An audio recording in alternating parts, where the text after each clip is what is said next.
Ladies and gentlemen, we have hip hop royalty in the building today, and this was one of my top 5 favorite rappers of all time. Yo, I was extremely excited to do this one. For those of you that don't know, this is Dwight Myers, but Gen X, we know him as Heavy D. They took our king from us November the 8th, 2011, passing away in Los Angeles, California. Now, here we go right off the bat with this Los Angeles, California coroner's office already souping up to cover up evidence, but you can't hide it from me. We've been here before, coroner's office of Los Angeles, California. Here I come again. So let's dig a little deep.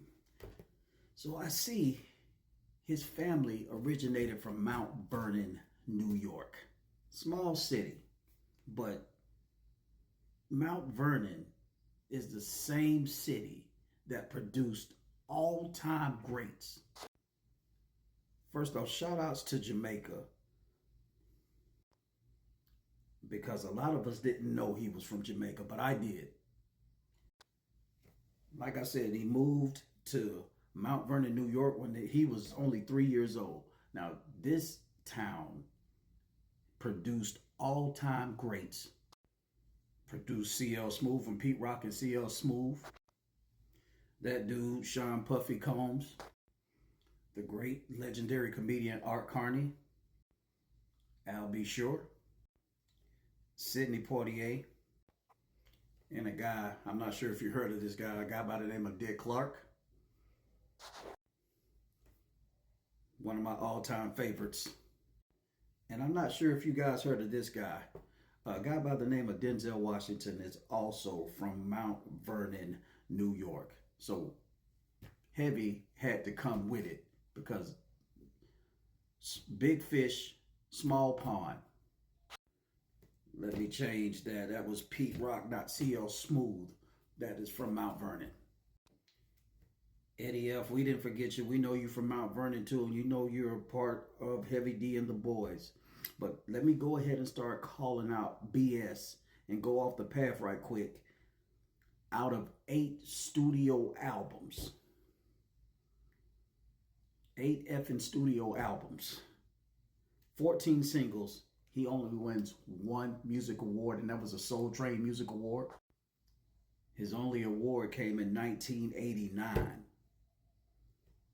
This is bull already, bro.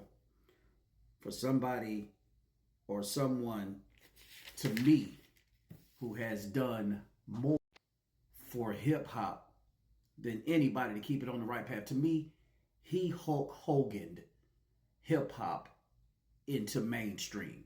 I'm not saying that he was the reason hip hop is what it is, but to me, I think Heavy crossed over because they kept people like my favorite rapper, LL Cool J, underground. I think Heavy single-handedly did that. Nominated for 4 Grammys, didn't win 1. Wow. I'm going to be honest with you. I think he may have been the best on stage performer in hip hop. And before people start saying I said he was the best rapper, I'm saying on stage performer with stage presence. His stage presence was just the best. It's just that simple. By him having to form his group, Heavy D and the Boys, with his childhood friends, my man G Wiz, Glenn Parrish, Eddie F., also from Mount Vernon, and Troy T. Roy Dixon, more on him later. In 1985, they formed this group, and in 1987, their album came. That's the Living Large album with Mr. Big Stuff and Don't You Know and all of those on there. Now, this whole time, either this man had albums reach platinum or gold status or a single that was in the top 10. It never not happened. Nobody's going to sit here and tell you why they understand why his music was so great and so popular, but he was only able to win one award his whole time. We're going to stop it right there and come back. Part 2. We're getting deeper.